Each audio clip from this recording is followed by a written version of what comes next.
Hello everyone, it's Imran here. Welcome back to another video. So I'm going to react to another fan-made Thomas and Friends audio story, and this one is Express Arthur by Kiefer Adams, which is episode 3 of season 5 of his audio stories. It is. So I did react to the part 2 of Thomas and the Railway Games last week. I did. You want to see my that out? Have it up in the top right corner of your screen.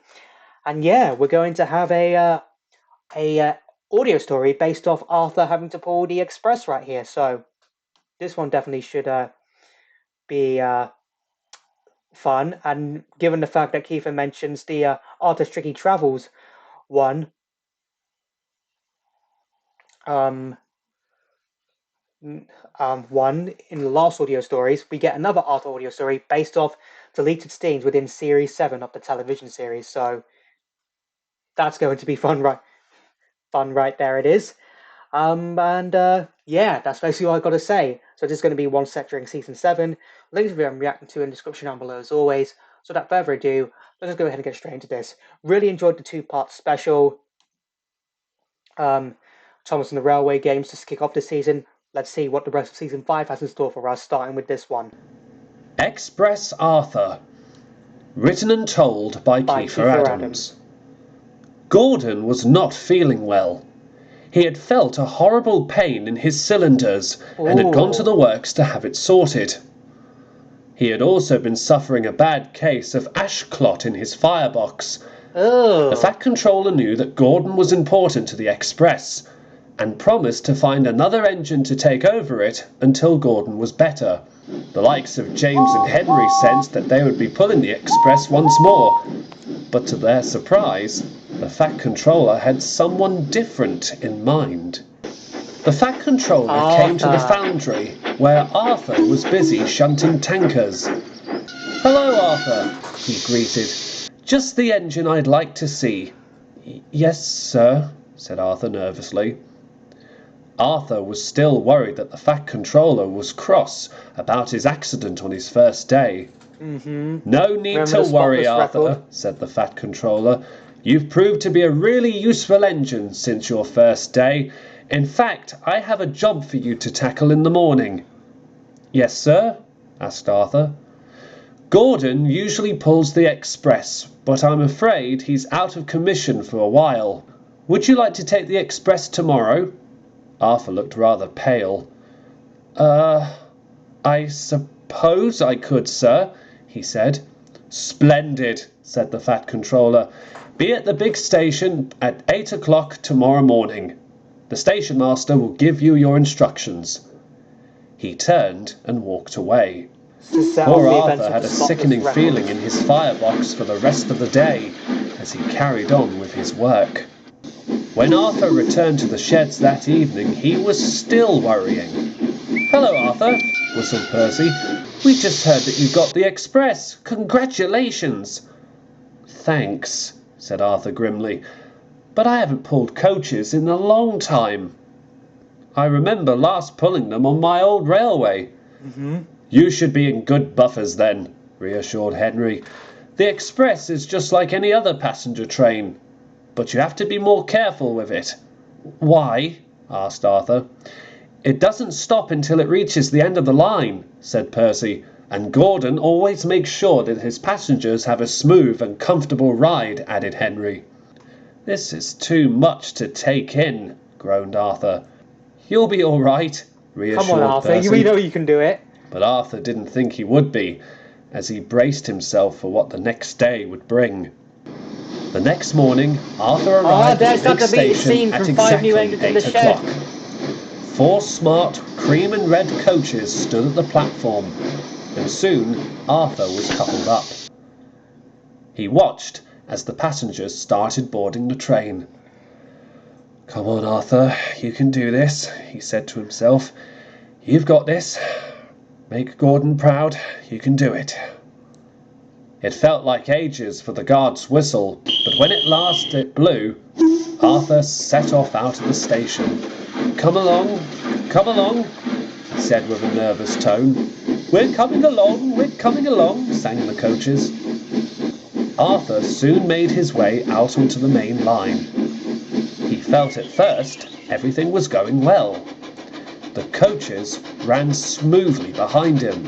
Okay. James, who had been shunting in the yard for the morning's goods, was amazed with how Arthur looked. Secretly, the red tank engine looked rather majestic gliding along the line, with 4 sleek coaches gliding after him. Wow.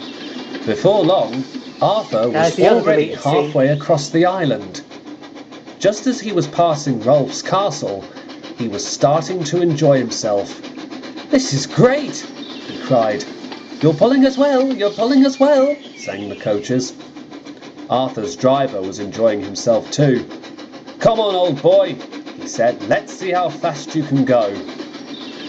Arthur didn't need persuading. He began to pick up speed and was thundering down the line, with the coaches rolling smoothly after him.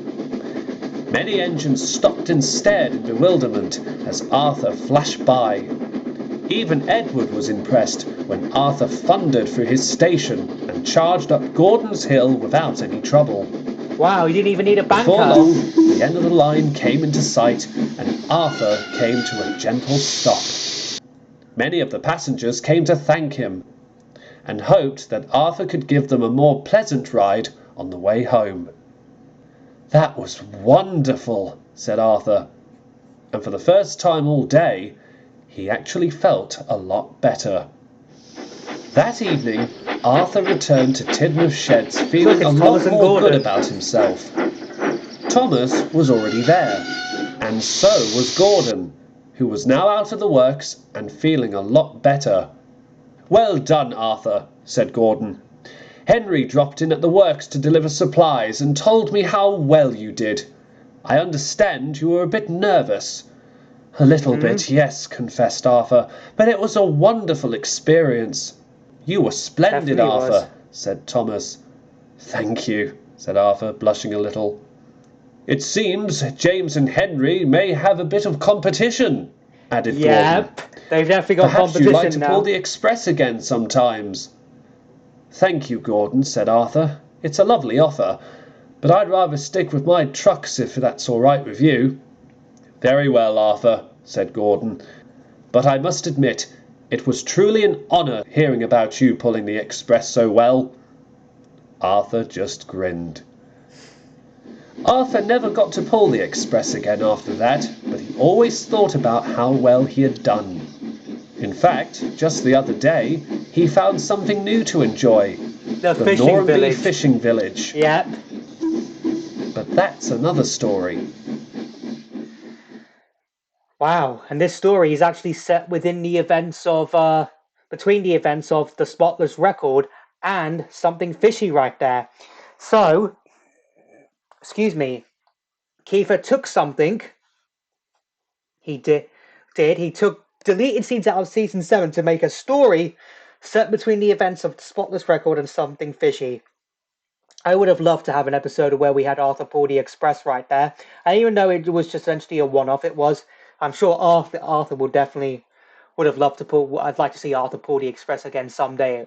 So yeah, that was actually quite a good audio story, and the fact they were based off some deleted scenes from series 7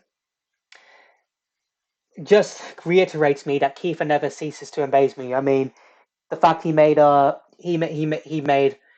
story. I mean, last year with Arthur's Tricky Travels, he made a whole story based off a DVD game, and now he's made based off deleted scenes from season 7. Wow, that is that's quite amazing right there. That is actually quite amazing what Kiefer's been able to do and how his stories fit the lore of the TVS it does. I mean, I definitely do in my canon, my ultimate Thomas canon with mixture of RWS, TVS, and CGI. I definitely would have some of Kiefer's stories canon to my timeline. In fact, any fan-made story of Thomas I'd like, I make canon to my timeline. I do. I may reveal what my Thomas timeline looks like one day, but maybe not now. Maybe in the future. But if you do want to check, but yeah, Kiefer's audio stories never fail to amaze me, and I can't wait for next week's one, and can't wait to see what the rest of season 5 has in store for us. But in the meantime, if you do want to check my previous Thomas reactions whenever it's an audio story or a Trains adaptation, I will have a playlist up in the top right corner of your screen right now. So I hope you enjoyed this video. If you did, hit that like button for me. Let me know in the comments down below what you thought of this fan-made Thomas story I reacted to. Also, let me know in the comments down below what other videos you want me to react to next. Follow me on Instagram, follow me on TikTok. Links to both of them will be in the description down below. Share this video, subscribe if you're new here, ring that bell to get notified when I upload new videos, when I post in the community tab, and I'll see you all in the next one. Bye!